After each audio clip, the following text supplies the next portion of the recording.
الرحیم۔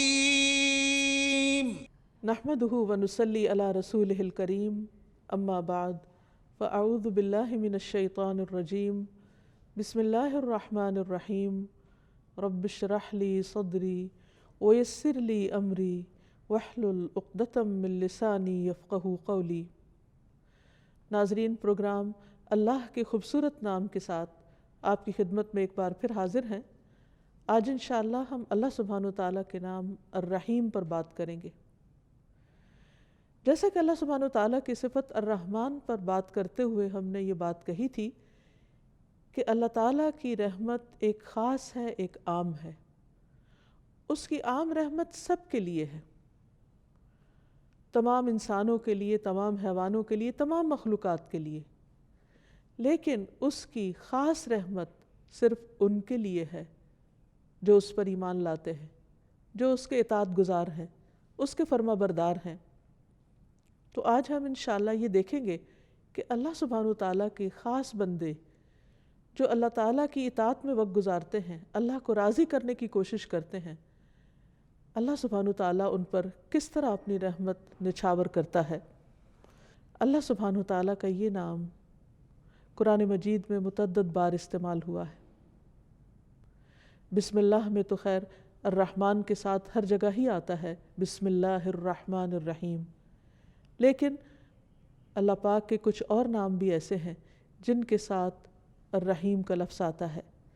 مثلا التواب، بہت زیادہ توبہ قبول کرنے والا، الغفور، بہت زیادہ بخشش فرمانے والا، الرؤوف، بہت زیادہ شفقت کرنے والا، الودود، بہت زیادہ محبت کرنے والا، اور العزیز، بہت زبردست، غالب۔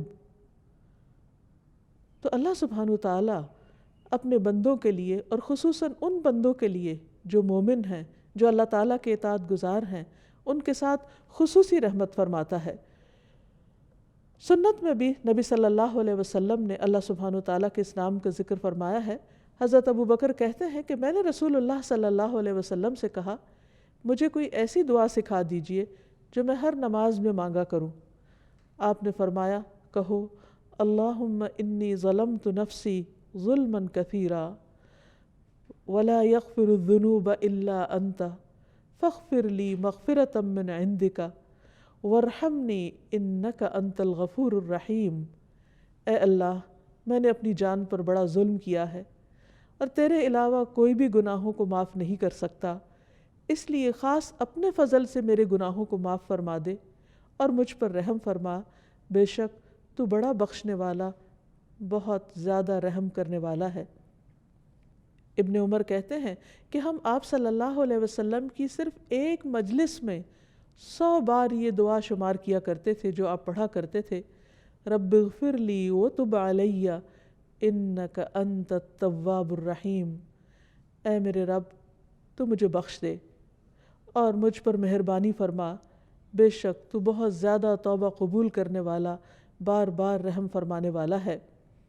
پھر اسی طرح اللہ سبحانہ وتعالیٰ اہل ایمان کے ساتھ اپنی یہ رحمت اور شفقت اور مہربانی صرف آخرت میں ہی نہیں کرے گا، بلکہ دنیا میں بھی اس کی رحمت اور شفقت اپنے بندوں پر نظر آتی ہے۔ بہت سے جگہوں پر ہم دیکھتے ہیں کہ اللہ سبحانہ وتعالیٰ کا یہ وعدہ ہے کہ اگر تم اللہ کی اطاعت کرو گے، تقوی اختیار کرو گے، تو اللہ تعالیٰ تم پر اپنی رحمت فرمائے گا۔ سورۃ الحدید میں اللہ تعالیٰ فرماتے ہیں، یا ایھا الذین آمنوا اتقوا اللہ، اے لوگو جو ایمان لائے ہو اللہ سے ڈرو، وآمنوا برسولہ، اور اس کے رسول پر ایمان لے آؤ، یؤتکم کفلین من رحمتہ، وہ اپنی رحمت سے دوہرا حصہ تمہیں دے گا۔ یعنی تم اگر اللہ کا تقوی اختیار کرو گے اور رسول پر ایمان رکھو گے تو دگنی رحمت پاؤ گے۔ وَيَجْعَلْ لَكُمْ نُورًا تَمْشُونَ بِهِ، اور تمہیں ایسا نور عطا فرمائے گا جس کے ذریعے تم چلتے رہو گے۔ وَيَغْفِرْ لَكُمْ، اور تمہارے گناہوں کو بخش دے گا۔ وَاللَّهُ غَفُورٌ رَحِيمٌ، اور اللہ تعالیٰ بخشش فرمانے والا، مہربان ہے۔ نوح علیہ السلام اور ایمان والوں کے لیے اللہ سبحانہ وتعالیٰ نے کس طرح اپنی یہ رحمت ظاہر فرمائی۔ جو لوگ ان کے ساتھ کشتی پر سوار تھے، ان کے لیے کہا گیا وَقَالَ ارْكَبُوا فِيهَا بِسْمِ اللَّهِ مَجْرَاهَا وَمُرْسَاهَا إِنَّ رَبِّي لَغَفُورٌ رَحِيمٌ، اور اس نے کہا کہ اس میں سوار ہو جاؤ، اللہ کے نام کے ساتھ ہے اس کا چلنا اور اس کا ٹھہرنا، بے شک میرا رب یقیناً بے حد بخشنے والا اور نہایت رحم کرنے والا ہے۔ یعنی اس کی یہ رحمت کن پر ہوئی؟ ان پر جو ایمان لا کر نوح علیہ السلام کے ساتھ اس کشتی میں سوار ہو گئے۔ اگرچہ ہر طرف پانی ہی پانی تھا اور کشتی ہچکولے کھا رہی تھی، لیکن نوح علیہ السلام نے ان کو اشور کرایا کہ اللہ سبحانہ وتعالیٰ بہت مہربان ہے، جس نے تمہیں اس عذاب سے نجات دی ہے، وہ آئندہ بھی تم پر اپنی رحمت فرمائے گا۔ پھر اسی طرح اہل جنت کے لیے اللہ سبحانہ وتعالیٰ فرماتے ہیں لَهُمْ فِيهَا فَاكِهَةٌ وَلَهُمْ مَا يَدَّعُونَ سَلَامٌ قَوْلًا مِّن رَّبٍّ رَّحِيمٍ، ان کے لیے اس جنت میں بہت پھل ہیں اور ان کے لیے اس میں وہ سب کچھ ہے جو وہ طلب کریں گے، یعنی جو بھی ان کی ساری خواہشات ہیں وہ وہاں پر پوری کر دی جائیں گی۔ سلام اس رب کی طرف سے کہا جائے گا جو غفور الرحیم ہے۔ تو اس سے بھی یہ پتہ چلتا ہے کہ جنت جو اللہ تعالیٰ کی رحمت ہے وہ ان لوگوں کے لیے خاص ہے جو اس پر ایمان رکھتے ہیں۔ دنیا میں بھی اللہ سبحانہ وتعالیٰ نے جو احکامات ہمیں دیے ہیں بعض اوقات ہمیں بظاہر مشکل نظر آتے ہیں، لیکن وہ بھی دراصل اللہ سبحانہ وتعالیٰ کی رحمت ہی کا نتیجہ ہے۔ قرآن مجید میں آتا ہے یا ایھا الذین آمنوا لیستأذنکم الذین ملکت ایمانکم والذین لم یبلغوا الحلم منکم 3 مرات من قبل صلاة الفجر وحین تضعون ثیابکم من الظہیرۃ ومن بعد صلاة العشاء 3 عورات لکم لیس علیکم ولا علیہم جناح بعدہن طوافون علیکم۔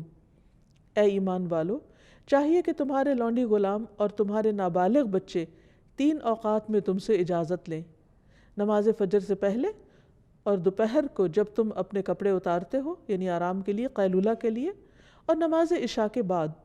یہ 3 اوقات تمہارے پردے کے ہیں، ان کے علاوہ تم پر اور ان پر کوئی حرج نہیں، یہ تمہارے پاس آنے جانے والے ہیں۔ یہ گھریلو زندگی کے اندر کے احکامات ہیں جو اللہ سبحانہ وتعالیٰ نے دیے ہیں۔ اس میں بظاہر ایک رکاوٹ نظر آتی ہے، لیکن ابن عباس کہتے ہیں بلا شبہ اللہ عز و جل حلیم ہے اور مومنوں پر بہت رحم فرمانے والا ہے، اور وہ پردے کو پسند کرتا ہے، کیونکہ اس دور میں گھروں میں باقاعدہ دروازے نہیں ہوتے تھے اور پردے اور کپڑے کے پردے وغیرہ ہوتے تھے، تو بعض اوقات کوئی خادم آتا، بچہ یا کوئی بچی آ جاتی اور مرد اپنی بیوی کے ساتھ ہوتا، تو اللہ تعالیٰ نے انہیں پردے کے ان اوقات میں اجازت لینے کا حکم دیا۔ تو اللہ تعالیٰ کا یہ حکم مومنوں کے لیے اس کی رحمت کا باعث تھا، یعنی رحمت کی وجہ سے اس نے عطا کیا۔ پھر اسی طرح ہم دیکھتے ہیں کہ مختلف اوقات میں اللہ تعالیٰ اپنے نیک بندوں کی جس طرح دعائیں سنتے ہیں اور جس طرح ان کی فریادیں سن کر ان پر رحم فرماتے ہیں، اس کا ذکر بھی قرآن مجید میں ملتا ہے۔ زکریا علیہ السلام زندگی کے ایک بڑے حصے کو گزار چکے تھے، انتہائی بڑھاپے کی عمر میں پہنچ چکے تھے، لیکن اپنے رب کی رحمت سے کبھی مایوس نہیں ہوئے۔ وہ کہتے ہیں لم اکن بدعائک رب شقیہ، اللہ تجھ سے دعا مانگ کر تو میں کبھی بدبخت رہا ہی نہیں، میری دعا تو ہمیشہ سنی گئی، میں کیسے تجھ سے مایوس ہو سکتا ہوں۔ اسی لیے سورۃ مریم میں آتا ہے ذکر رحمت ربک عبدہ زکریا اذ نادى ربہ نداء خفیا قال رب انی وہن العظم منی واشتعل الرأس شیبا ولم اکن بدعائک رب شقیا۔ رب کی اپنے بندے زکریا پر رحمت کا ذکر ہے، جب اس نے اپنے پروردگار کو چپ کے پکارا اور کہا اے میرے رب، یقیناً میں ہوں کہ میری ہڈیاں کمزور ہو گئیں اور سر بڑھاپے سے شعلے مارنے لگا، یعنی بالکل سفید ہو چکا ہے، اور اے میرے رب میں تجھے پکارنے میں کبھی بھی محروم نہیں ہوا، یعنی تو نے ہمیشہ مجھ پر رحمت کی۔ اور واقعی جب انہوں نے رب کی رحمت کو پکارا تو اللہ سبحانہ وتعالیٰ نے اس بڑھاپے میں، جبکہ وہ خود بھی بوڑھے تھے اور ان کی بیوی بھی بانجھ ہو چکی تھی، ان کی دعا سنی اور انہیں یحییٰ علیہ السلام جیسی اولاد دی، جس کا نام بھی اللہ سبحانہ وتعالیٰ نے خود رکھا۔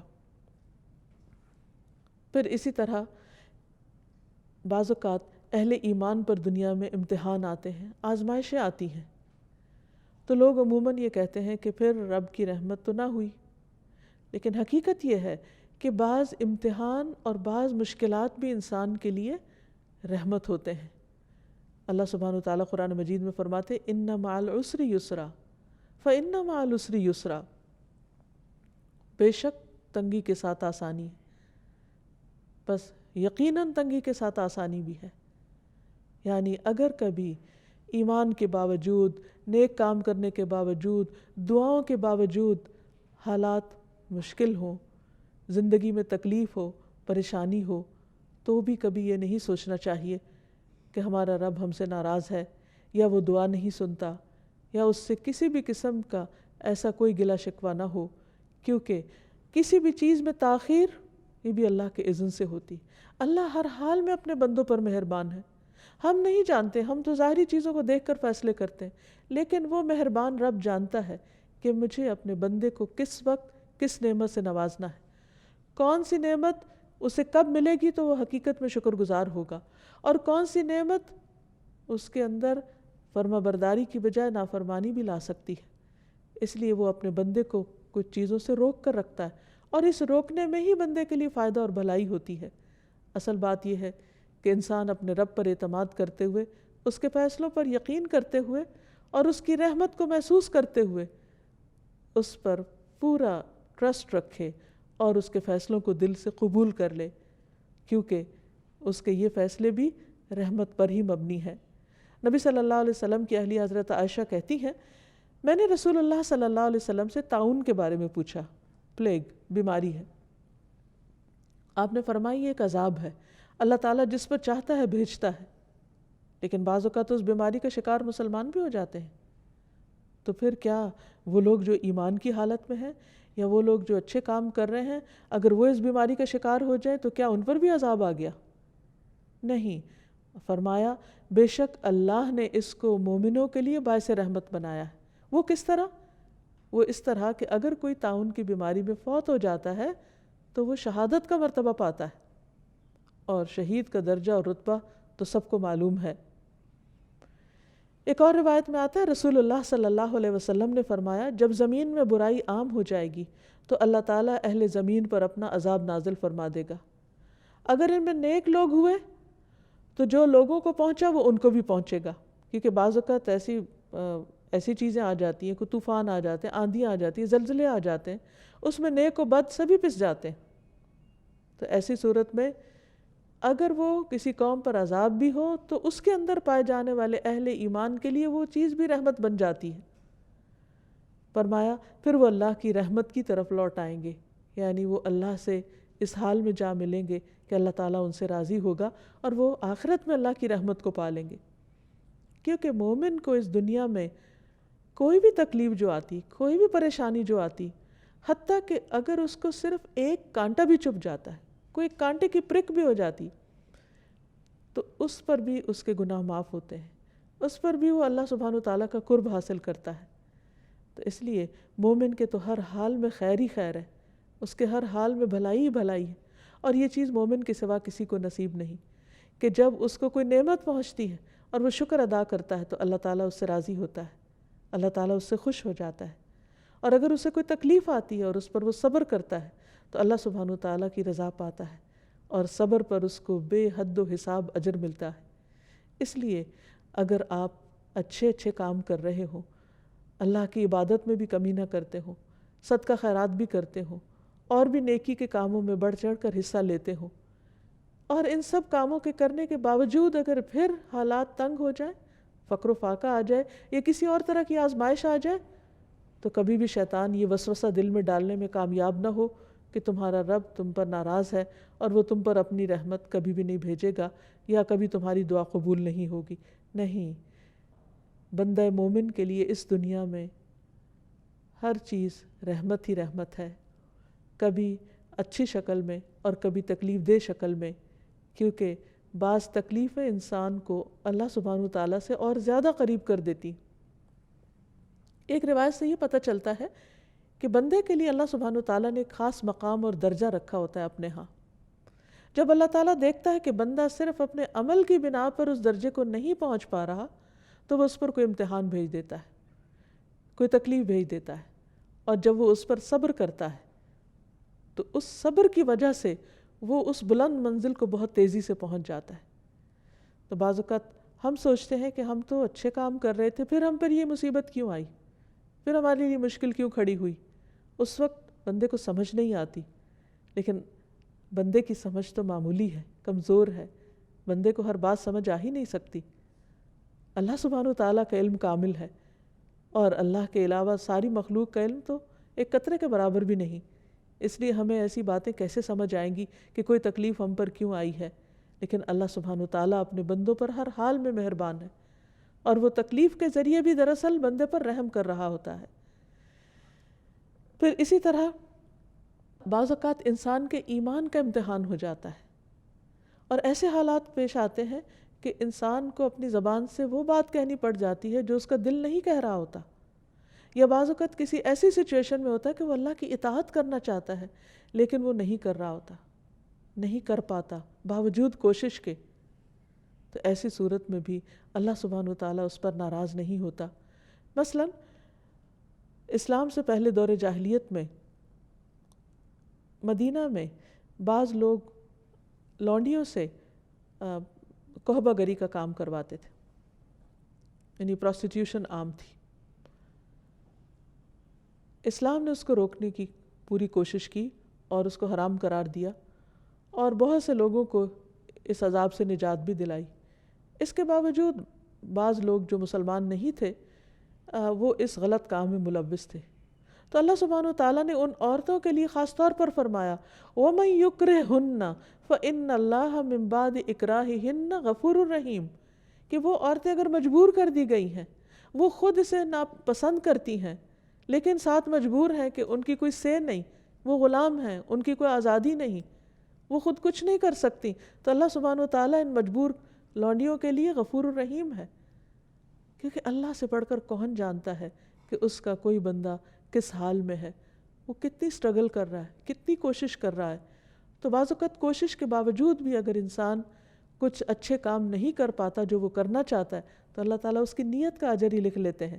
حدیث میں آتا ہے تمہارا رب تبارک و تعالیٰ بڑا رحیم ہے، اگر کوئی شخص نیکی کا ارادہ کرتا ہے اور اسے کر نہیں پاتا تو اس کے لیے صرف ارادے پر، صرف نیت پر اس کے لیے ثواب لکھ لیتا ہے، پھر اگر وہ اسے کر گزرتا ہے تو اس کے لیے 10 نیکیوں سے لے کر 700 گنا تک لکھ دیتا ہے، بلکہ اس سے بھی زیادہ ثواب لکھ دیا جاتا ہے۔ اور اگر کوئی شخص گناہ کا ارادہ کرتا ہے اور پھر اس کو کرتا نہیں ہے تو اس نہ کرنے پر بھی اس کے لیے نیکی کا ثواب لکھ دیا جاتا ہے، حالانکہ اس کا ارادہ تھا برا کرنے کا لیکن اس نے کیا نہیں، اور اگر وہ اس کو کر لیتا ہے تو اس گناہ پر صرف 1 گناہ لکھا جاتا ہے، یا اللہ تعالیٰ اس کو بھی مٹا دیتا ہے۔ تو آپ دیکھیے اللہ کی رحمت، کیا کوئی اور ایسا ہو سکتا ہے؟ هل تعلم له سمیہ، کوئی بھی ایسا مہربان نہیں ہو سکتا کہ جو صرف انسان کی اچھی نیت اور اچھے ارادے پر اس کو اجر دینے والا ہو، یا اگر کوئی اپنا برا ارادہ بدل لے تو اس پر بھی شاباش دینے والا ہو۔ پھر اسی طرح اللہ سبحانہ وتعالیٰ ایمان والوں پر نہ صرف یہ کہ ان کی زندگی میں اور آخرت میں، بلکہ دنیا سے ان کے جانے کے بعد بھی ان کے اعمال کی حفاظت کرتا ہے، یہ بھی اس کی خاص رحمت ہے۔ مثلا نبی صلی اللہ علیہ وسلم جب مدینہ تشریف لائے تو 16-17 ماہ تک تقریباً بیت المقدس کی طرف منہ کر کے نماز پڑھتے رہے۔ اس کے بعد تحویل قبلہ کا حکم ہوا، خانہ کعبہ کی طرف رخ کرنے کا۔ تو ایسے میں وہ لوگ جو اس دوران فوت ہو گئے تھے اور انہوں نے پہلے ہی قبلے کو یعنی قبلہ اول کو ہی اپنا قبلہ بنا رکھا تھا، تو ان کے دل میں یہ خیال پیدا ہوا باقی لوگوں کے کہ کہیں ان کی نمازیں ضائع تو نہیں ہو گئی۔ تو اس پر اللہ سبحانہ وتعالیٰ نے فرمایا کہ اللہ ایسا نہیں کہ تمہارے ایمان ضائع کر دے، بے شک اللہ اپنے بندوں پر بڑی شفقت کرنے والا اور بڑا رحیم ہے۔ وہ تو بندے کا دل دیکھتا ہے کہ اس کے اندر کیا شوق ہے، کیا ارادہ ہے، وہ خود کیا کرنا چاہتا ہے۔ تو اگر ایک بندہ خود نیکی کا ارادہ کرتا ہے اور اچھی نیت کے ساتھ کوئی اچھا کام کرتا ہے لیکن اس کی سمجھ میں بات درست نہیں ہوتی وہ، تو بھی اللہ تعالیٰ اس پر اس کو اجر دے دیتا ہے۔ پھر ایمان والوں کی اولاد پر اللہ تعالیٰ رحمت کرتا ہے۔ سورۃ کہف میں ایک بہت خوبصورت واقعہ ملتا ہے جس میں موسیٰ علیہ السلام خضر علیہ السلام سے ملاقات کرنے کے لیے جاتے ہیں، پھر خضر علیہ السلام ان کو کچھ سکھانے کے لیے کشتی میں سوار ہوتے ہیں اور مختلف جگہوں کا ٹور کرتے ہیں۔ اس دوران وہ ایک بستی میں جاتے ہیں، وہاں سے کھانا مانگتے ہیں لیکن انہیں کھانا نہیں ملتا۔ راستے میں وہ دیکھتے ہیں چلتے ہوئے کہ ایک دیوار گرنے لگی ہے، تو وہ اس کو تعمیر کر دیتے ہیں۔ موسیٰ علیہ السلام بہت حیران ہوتے ہیں کہ جس بستی والوں نے آپ کو کھانا نہیں دیا، آپ ان کی دیوار تعمیر کر رہے ہیں۔ تو اس پر بعد میں جب انہوں نے اس کی وجہ بتائی، فرمایا کہ وَأَمَّا الْجِدَارُ فَكَانَ لِغُلَامَيْنِ يَتِيمَيْنِ فِي الْمَدِينَةِ وَكَانَ تَحْتَهُ كَنْزٌ لَهُمَا وَكَانَ أَبُوهُمَا صَالِحًا فَأَرَادَ رَبُّكَ أَن يَبْلُغَا أَشُدَّهُمَا وَيَسْتَخْرِجَا كَنْزَهُمَا رَحْمَةً مِّن رَّبِّكَ۔ اور رہی دیوار تو وہ شہر میں 2 یتیم لڑکوں کی تھی، اور اس کے نیچے ان دونوں کے لیے ایک خزانہ دفن تھا جو ان کا باپ ان کے لیے چھوڑ گیا تھا، اور ان کا باپ نیک آدمی تھا۔ وہ نیک آدمی دنیا سے چلا گیا، بچے چھوٹے ہیں، کوئی ان کی حفاظت کرنے والا نہیں۔ ان کے مال و متاع کی حفاظت اللہ سبحانہ وتعالیٰ خضر علیہ السلام کو بھیج کے کر رہے ہیں اور اس پر دیوار بنوا رہے ہیں۔ اور اس موقع پر جب ان کو انٹرٹین ہی نہیں کیا گیا، لیکن پھر بھی اللہ نے ان کے دل میں یہ خیال ڈالا، اور اس کی وجہ کیا تھی کہ تیرے رب نے چاہا کہ یہ بچے اپنی جوانی کو پہنچ جائیں اور اپنا خزانہ نکال لیں تیرے رب کی طرف سے رحمت کرتے ہوئے۔ رحمتم من ربک، یہ ہے رب کی رحمت کہ بعض اوقات اللہ سبحانہ وتعالیٰ وہاں سے ہماری حفاظت کر رہا ہوتا ہے کہ ہم خود بھی نہیں جانتے، ہمیں پتہ بھی نہیں ہوتا۔ اور اسی طرح آخرت میں بھی اللہ سبحانہ وتعالیٰ اپنے خاص بندوں کے چہروں کو روشن کر دیں گے اور انہیں اپنی رحمت میں لے لیں گے۔ جس طرح دنیا میں ان کی حفاظت کرتے رہے، آخرت کے عذاب اور آخرت کی پریشانیوں سے بچا کر ان کو اپنی خاص مہربانی اور اپنی رحمت میں جگہ عطا فرمائیں گے۔ اللہ سبحانہ وتعالیٰ نے ان یتیم بچوں کے مال کی حفاظت کی اپنی خاص رحمت کی وجہ سے۔ اور یہاں یہ بھی یاد رہے کہ جب اللہ تعالیٰ کسی پر رحمت کرنا چاہتا ہے، اپنا فضل فرمانا چاہتا ہے، تو کوئی اس کو روک نہیں سکتا۔ بندوں میں تو عام طور پر کیا ہوتا ہے کہ ایک شخص اگر دوسرے پر احسان کرنے لگتا ہے اور کسی کو پتہ چل جاتا ہے تو عموماً اس کو روک دیا جاتا ہے، دوسرے شخص کی کوئی خرابی یا کوئی کوتاہی بتا کر، یا بعض اوقات جھوٹا الزام لگا کر۔ لیکن اللہ سبحانہ وتعالیٰ ساری رحمت اس کی اپنی، فضل اس کا اپنا، وہ جس پر چاہے کرے اور جب چاہے کرے، کوئی اس کو روک نہیں سکتا۔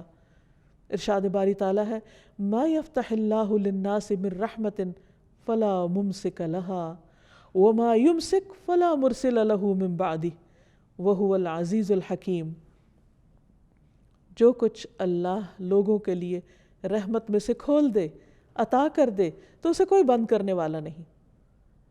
عام طور پر ہم سمجھتے ہیں کہ فلاں کے حسد کی وجہ سے نعمت رک گئی یا فلاں وجہ سے، نہیں۔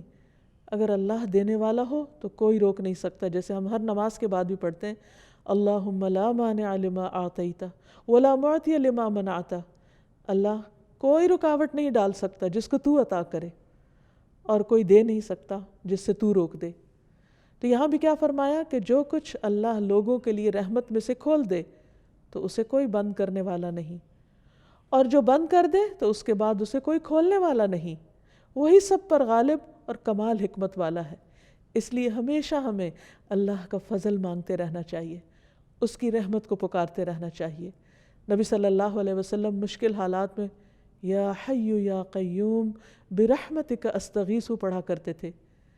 اے زندہ رہنے والے، اے قائم رہنے اور رکھنے والے، تیری رحمت کی فریاد کرتا ہوں، کیونکہ ہمارے پاس وہ نیک عمل نہیں ہے، ہمارے اندر تو وہ خوبی نہیں ہے کہ جس کی بنا پر اللہ سبحانہ وتعالیٰ رحم فرمائے۔ ہاں، ہم اللہ سبحانہ وتعالیٰ سے اس کا خاص فضل مانگتے ہیں کہ وہ اپنی جناب سے رحمت عطا کر دے۔ پھر بندہ مومن جب دنیا سے جانے لگتا ہے تو اس وقت اس کی روح نکالنے کے لیے بھی اللہ تعالیٰ رحمت کے فرشتے بھیجتے ہیں جو اس کے ساتھ مہربانی کا معاملہ کرتے ہیں اور خوشبودار کفن میں اس روح لپیٹ کر لے جاتے ہیں۔ تو آئیے یہاں ہم دیکھتے ہیں کہ اللہ سبحانہ وتعالیٰ کی رحمت پانے کے اسباب کیا ہیں، ہمیں کیا کرنا چاہیے کہ اللہ سبحانہ وتعالیٰ ہم پر اپنی رحمت فرمائے۔ سب سے پہلی چیز تو اللہ پر ایمان لانا ہے، اس کی اطاعت کرنا ہے، اس کا تقوی اختیار کرنا ہے۔ لیکن اعمال میں سب سے پہلا عمل جو اللہ سبحانہ وتعالیٰ کی رحمت کا باعث بنتا ہے وہ نماز ہے۔ رسول اللہ صلی اللہ علیہ وسلم نے فرمایا جب تم میں سے کوئی شخص نماز کے لیے کھڑا ہوتا ہے تو رحمت الہی اس کی طرف متوجہ ہوتی ہے، یعنی وہ اللہ کی خاص رحمت میں ہوتا ہے، لہٰذا اسے ادھر ادھر کنکریوں سے نہیں کھیلنا چاہیے، یعنی اسے بھی اللہ کی طرف متوجہ رہنا چاہیے کیونکہ اللہ تعالیٰ اس پر توجہ فرما رہے ہیں۔ پھر اسی طرح اللہ اور اس کے رسول صلی اللہ علیہ وسلم کی اطاعت یہ رحمت کا باعث بنتی ہے۔ سورۃ آل عمران میں فرمایا وَأَطِیعُوا اللَّهَ وَالرَّسُولَ لَعَلَّکُمْ تُرْحَمُونَ، اور اللہ اور اس کے رسول کا حکم مانو تاکہ تم پر رحم کیا جائے۔ اسی طرح قرآن مجید کی تعلیمات کی پیروی کرنا یہ بھی اللہ سبحانہ تعالیٰ کی رحمت کا ذریعہ ہے۔ سورۃ الانعام میں فرمایا وَهَذَا كِتَابٌ أَنزَلْنَاهُ مُبَارَكٌ فَاتَّبِعُوهُ وَاتَّقُوا لَعَلَّكُمْ تُرْحَمُونَ، اور یہ ایک کتاب ہے جسے ہم نے نازل کیا ہے، بڑی برکت والی ہے، بہت مبارک ہے، بس اس کی پیروی کرو، اس کتاب کو فالو کرو اور تقوی اختیار کرو تاکہ تم پہ رحم کیا جائے۔ یعنی اگر کوئی شخص یہ چاہتا ہے کہ اس پر اللہ تعالیٰ کی رحمت اور فضل ہو تو اسے چاہیے کہ قرآن سے رشتہ جوڑے، قرآن کی پیروی کرے، قرآن کو پڑھے، اس کو سمجھے اور اس کے مطابق اپنی زندگی بسر کرے۔ پھر اسی طرح ایک اور جگہ پر آتا ہے وَاكْتُبْ لَنَا فِي هَذِهِ الدُّنْيَا حَسَنَةً وَفِي الْآخِرَةِ إِنَّا هُدْنَا إِلَيْكَ قَالَ عَذَابِي أُصِيبُ بِهِ مَنْ أَشَاءُ وَرَحْمَتِي وَسِعَتْ كُلَّ شَيْءٍ فَسَأَكْتُبُهَا لِلَّذِينَ يَتَّقُونَ وَيُؤْتُونَ الزَّكَاةَ وَالَّذِينَ هُمْ بِآيَاتِنَا يُؤْمِنُونَ۔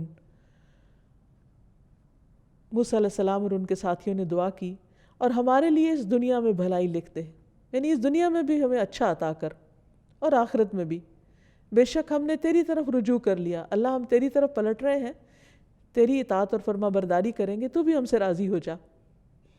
تو اللہ تعالیٰ نے کیا فرمایا؟ فرمایا میرا عذاب میں اسے پہنچاتا ہوں جسے چاہتا ہوں، اور میری رحمت نے ہر چیز کو گھیر رکھا ہے، سو میں اسے ان لوگوں کے لیے ضرور لکھ دوں گا اپنی رحمت کو جو تقوی اختیار کریں گے اور جو زکوٰۃ دیں گے۔ یہاں اللہ سبحانہ تعالیٰ نے زکوٰۃ کا ذکر خاص طور پر کیا، نماز کا ذکر یہاں نہیں ہے، تقوی کے بعد زکوٰۃ کا ذکر ہے۔ نماز کا ذکر نبی صلی اللہ علیہ وسلم کی حدیث میں ہے کہ نماز کی حالت میں اللہ کی رحمت متوجہ ہوتی ہے، اور یہاں پر اللہ تعالیٰ کا وعدہ ہے کہ جو زکوٰۃ دیں گے ان کے لیے میں لازماً اپنی رحمت لکھ دوں گا، اور ان کے لیے جو ہماری آیات پر ایمان رکھتے ہیں، یعنی قرآن مجید پر کسی قسم کا شک نہیں ہونا چاہیے انسان کو۔ تو جو شخص یہ چاہتا ہے کہ اللہ اس پر مہربانی کر دے، اللہ تعالیٰ اس کی مشکلات آسان کر دے، تو اس کے لیے لازم ہے کہ وہ اللہ تعالیٰ سے ڈرنے والا ہو، اللہ تعالیٰ کی فرما برداری کرنے والا ہو، نہ صرف یہ کہ اپنی جسمانی عبادات میں بلکہ اپنی مالی عبادت میں بھی۔ پھر اسی طرح قرآن مجید کو خاموشی سے سننے پر بھی رحمت کا وعدہ ہے۔ فرمایا وَإِذَا قُرِئَ الْقُرْآنُ فَاسْتَمِعُوا لَهُ وَأَنصِتُوا لَعَلَّكُمْ تُرْحَمُونَ، اور جب قرآن پڑھا جائے تو اسے غور سے سنو اور خاموش رہو شاید کہ تم پر رحم کیا جائے۔ یعنی قرآن مجید اتنی معزز کتاب ہے، اللہ تعالیٰ کا کلام ہے، اللہ تعالیٰ کا فرمان ہے، لہٰذا جو اس پر توجہ کرے گا، جو اس کو امپورٹنس دے گا، وہ بھی اللہ سبحانہ تعالیٰ کی خاص رحمت میں ہوگا۔ پھر اسی طرح استغفار، یعنی اپنے گناہوں کی معافی مانگنا۔ اللہ تعالیٰ فرماتے ہیں لولا تستغفرون اللہ لعلکم ترحمون۔ سورۃ النمل میں فرمایا صالح علیہ السلام نے اپنی قوم سے کہا تم اللہ سے بخشش کیوں نہیں طلب کرتے، یعنی گناہ ہو چکے، زیادتیاں ہو چکی، تو پلٹ آؤ، استغفار کر لو تاکہ تم پر رحم کیا جائے۔ یعنی اگر کوئی شخص یہ سمجھتا ہے کہ اس سے بہت گناہ ہو گئے ہیں اور وہ اللہ کی رحمت سے اب محروم ہے، تو یہ سوچنے کے بجائے اسے فوراً پلٹ آنا چاہیے، گناہوں کو چھوڑ دینا چاہیے اور اللہ تعالیٰ سے معافی مانگتے ہوئے اللہ کی رحمت کو پکارنا چاہیے۔ ایک اور جگہ پر آتا ہے سورۃ النساء میں وَمَن يَعْمَلْ سُوءًا أَوْ يَظْلِمْ نَفْسَهُ ثُمَّ يَسْتَغْفِرِ اللَّهَ يَجِدِ اللَّهَ غَفُورًا رَحِيمًا، اور جو بھی کوئی برا کام کرے یا اپنی جان پر ظلم کرے پھر اللہ سے بخشش مانگے، وہ اللہ کو بے حد بخشنے والا نہایت رحیم پائے گا۔ یعنی جس سے بھی برائی ہو جائے، جس سے بھی کوئی غلطی ہو جائے، چھوٹی ہو یا بڑی ہو، اپنی جان پہ کوئی ظلم ہو جائے، خود کے ساتھ زیادتی ہو جائے اور پھر توبہ کر لے تو اللہ تعالیٰ توبہ قبول کر لے گا۔ جیسے آدم علیہ السلام نے جب وہ بھول کر اس درخت کا پھل کھا بیٹھے اور ان سے جنت کے لباس اتروا لیے گئے۔ تو اللہ سبحانہ تعالیٰ سے جب انہوں نے معافی مانگنا چاہی تو اللہ تعالیٰ نے رحمت فرماتے ہوئے خود ان کو کلمات سکھا دیے کہ کن الفاظ میں تم مجھ سے دعا کرو تو میں تمہاری دعا قبول کروں گا۔ تو انہوں نے کیا کہا؟ ربنا ظلمنا انفسنا وان لم تغفر لنا وترحمنا لنکونن من الخاسرین۔ اے ہمارے رب، ہم نے اپنی جانوں پر ظلم کیا، اگر تو نے ہمیں بخشا نہیں اور تو نے ہم پر رحم نہیں کیا تو ہم ضرور نقصان اٹھا جائیں گے۔ تو اللہ سبحانہ تعالیٰ نے ان کو بخش دیا۔ تو یہی سبق ہمارے لیے، آدم کی اولاد کے لیے بھی یہی راہ ہے کہ گناہ ہو جائے تو فوراً پلٹ آؤ، اللہ سے معافی مانگ لو، اور اللہ تعالیٰ التواب الرحیم ہے۔ ایک اور جگہ پر آتا ہے سورۃ الانعام میں، وَإِذَا جَاءَكَ الَّذِينَ يُؤْمِنُونَ بِآيَاتِنَا فَقُلْ سَلَامٌ عَلَيْكُمْ كَتَبَ رَبُّكُمْ عَلَى نَفْسِهِ الرَّحْمَةَ أَنَّهُ مَنْ عَمِلَ مِنْكُمْ سُوءًا بِجَهَالَةٍ ثُمَّ تَابَ مِنْ بَعْدِهِ وَأَصْلَحَ فَأَنَّهُ غَفُورٌ رَحِيمٌ۔ اور جب تیرے پاس وہ لوگ آئیں جو ہماری آیات پر ایمان رکھتے ہیں، یعنی اہل ایمان، تو آپ کہیے کہ سلام ہو تم پر، تمہارے رب نے رحم کرنا اپنے اوپر لازم کر رکھا ہے، کہ بے شک حقیقت یہ ہے کہ تم میں سے جو شخص جہالت سے کوئی برائی کر لے، لا علمی سے، پھر اس کے بعد توبہ کر لے اور اصلاح کر لے، تو یقیناً وہ بے حد بخشنے والا، نہایت رحم فرمانے والا ہے۔ تو اس سے پتہ چلتا ہے کہ اللہ سبحانہ وتعالیٰ کی رحمت ان لوگوں کے لیے ہے جو توبہ کرتے ہیں۔ پھر اسی طرح اللہ کا ذکر اللہ کی رحمت کا سبب بنتا ہے۔ حضرت یسیرہ جو مہاجر صحابیات میں سے تھی، ان سے مروی ہے کہ نبی صلی اللہ علیہ وسلم نے ہم سے فرمایا، اے مسلمان عورتوں، اپنے اوپر لا الہ الا اللہ، سبحان اللہ اور اللہ کی پاکی بیان کرنا لازم کر لو، غافل نہ رہا کرو کہ رحمت الہی کو فراموش کر دو۔ یعنی ذکر سے غفلت رحمت سے دوری کی علامت ہے، اور جو ہی انسان اللہ کا ذکر کرنے لگتا ہے تو اللہ تعالیٰ کی رحمت اس کی طرف متوجہ ہو جاتی ہے۔ اور ان تسبیحات کو انگلیوں پر شمار کرو، یعنی انگلیوں پر گنا کرو اس ذکر کی تسبیح کو، کیونکہ قیامت کے دن ان سے بھی پوچھ گچھ ہوگی، ہاتھوں سے بھی سوال کیا جائے گا کہ کس کام میں لگے رہے، اور انہیں بولنے کی قوت دی جائے گی۔ تو جب یہ بولیں گے تو کیا بولیں گے؟ جو تسبیحات ان پہ پڑھی ہوگی وہ بول کے انسان کے حق میں گواہی دیں گے۔ پھر اسی طرح رسول اللہ صلی اللہ علیہ وسلم نے فرمایا، جو لوگ اللہ کے ذکر کے لیے بیٹھتے ہیں، یعنی اکٹھے بیٹھتے ہیں، فرشتے انہیں گھیر لیتے ہیں، رحمت انہیں ڈھانپ لیتی ہے، سکینت ان پر اترتی ہے، اور اللہ تعالیٰ ان کا ذکر اپنے پاس موجود فرشتوں میں کرتے ہیں۔ پھر اسی طرح دوسروں کو معاف کر دینا چاہیے۔ اگر انسان یہ چاہتا ہو کہ اس پر اللہ سبحانہ وتعالیٰ کی رحمت ہو تو اسے چاہیے کہ وہ بندوں پر رحم کرے اور بندوں کے قصور معاف کر دے۔ پھر اسی طرح بندوں کی عیادت، بندوں پر رحمت اور شفقت، اگر کوئی بیمار ہو جائے تو خاص طور پر اس کا خیال کرنا۔ رسول اللہ صلی اللہ علیہ وسلم نے فرمایا، جب کوئی شخص اپنے کسی مسلمان بھائی کی عیادت کرتا ہے تو وہ جنت کے باغات میں چلتا ہے یہاں تک کہ بیٹھ جائے، اور جب وہ مریض کے پاس بیٹھ جاتا ہے تو اللہ کی رحمت اسے ڈھانپ لیتی۔ لیکن کچھ کام ایسے ہیں کہ اگر کوئی بندہ کرتا ہے تو اس پر رحمت نہیں آتی، جس میں خاص طور پر دوسروں پر رحم نہ کرنا، سنگ دل ہونا، دوسروں کے ساتھ زیادتی کرنا۔ نبی صلی اللہ علیہ وسلم نے فرمایا، رحمت سوائے بدبخت کے کسی سے نہیں چھینی جاتی۔ پھر اسی طرح بچوں کو پیار نہ کرنا۔ بعض اوقات جب بچے اپنے ماں باپ کے پاس ہوں تو ہر کوئی پیار کرتا ہے، لیکن اگر بچے اپنے والدین سے الگ ہیں تو عموماً ان کی طرف لوگ توجہ نہیں کرتے، خصوصاً یتیم بچوں کی طرف۔ پھر اسی طرح اللہ سبحانہ وتعالیٰ کی اس صفت کے ساتھ دعائیں بھی مانگنی چاہیے، جیسے ابراہیم علیہ السلام اور اسماعیل علیہ السلام کی دعا ہے، ربنا وجعلنا مسلمین لک ومن ذریتنا امۃ مسلمۃ لک وارنا مناسکنا وتب علینا انک انت التواب الرحیم۔ اے ہمارے رب، اور ہمیں اپنے لیے فرما بردار بنا، اور ہماری اولاد میں سے بھی ایک امت اپنے لیے فرما بردار پیدا کر، اور ہمیں عبادت کے طریقے سکھا، اور ہماری توبہ قبول فرما، کیونکہ تو بہت زیادہ توبہ قبول کرنے والا مہربان ہے۔ اسی طرح موسیٰ علیہ السلام نے بھی اللہ کی صفت رحمت کے ساتھ دعا کی۔ اسی طرح اگر میت کے لیے دعا کی جائے تو اس نام کے وسیلے سے دعا کی جائے تو اللہ تعالیٰ انشاءاللہ اس پر بھی رحم فرمائیں گے، جیسے آتا ہے فاغفر لہ وارحمہ انک انت الغفور الرحیم۔ پھر اسی طرح جب بارش ہو تو اس وقت بھی دعا قبول ہوتی ہے، اس وقت بھی اللہ کی خاص رحمت مانگنی چاہیے. مسجد میں داخل ہوتے وقت رحمت مانگنی چاہیے. اللہم افتح لی ابواب رحمتک، اے اللہ میرے لیے اپنی رحمت کے دروازے کھول دے. پھر صرف اپنے لیے نہیں، دوسروں کے لیے بھی رحمت کی دعا کرنی چاہیے. نبی صلی اللہ علیہ وسلم نے ایک شخص کو مسجد میں قرآن پڑھتے ہوئے سنا تو آپ نے فرمایا رحمہ اللہ، اللہ اس پر رحم فرمائے، اس نے مجھے فلاں اور فلاں آیت یاد کرا دی جس کو میں کسی صورت میں بھول گیا تھا. حضرت عائشہ فرماتی ہیں کہ نبی صلی اللہ علیہ وسلم میرے گھر میں تہجد پڑھ رہے تھے. آپ نے عباد کی آواز سنی، وہ مسجد میں نماز پڑھ رہے تھے. تو آپ نے فرمایا عائشہ کیا یہ عباد کی آواز ہے؟ میں نے عرض کیا جی ہاں. آپ نے فرمایا اللہم ارحم عبادن، اے اللہ عباد پر رحم فرما. یعنی جب کسی بندے کو اچھا کام کرتے ہوئے دیکھے تو اس کے لیے دعا کریں. اب سوال یہ پیدا ہوتا ہے کہ اللہ سبحانہ و تعالیٰ تو الرحیم ہے ہی، اس صفت کو جاننے کے بعد ہم پر کیا لازم ہوتا ہے، ہمیں کیا کرنا چاہیے؟ تو پہلی چیز یہ کہ ہمیں اللہ سبحانہ و تعالیٰ کی رحمت کو مختلف چیزوں کے اندر محسوس کرنا چاہیے. ہمیں اللہ کی رحمت سے مایوس نہیں ہونا چاہیے. ہمیں دوسرے بندوں کے لیے مہربان ہو جانا چاہیے.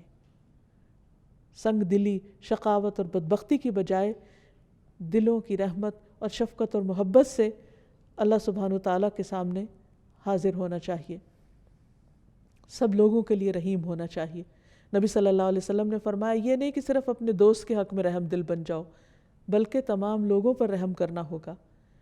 نبی صلی اللہ علیہ وسلم نے خود کو فرمایا کہ انا نبی الرحمہ، میں نبی رحمت ہوں.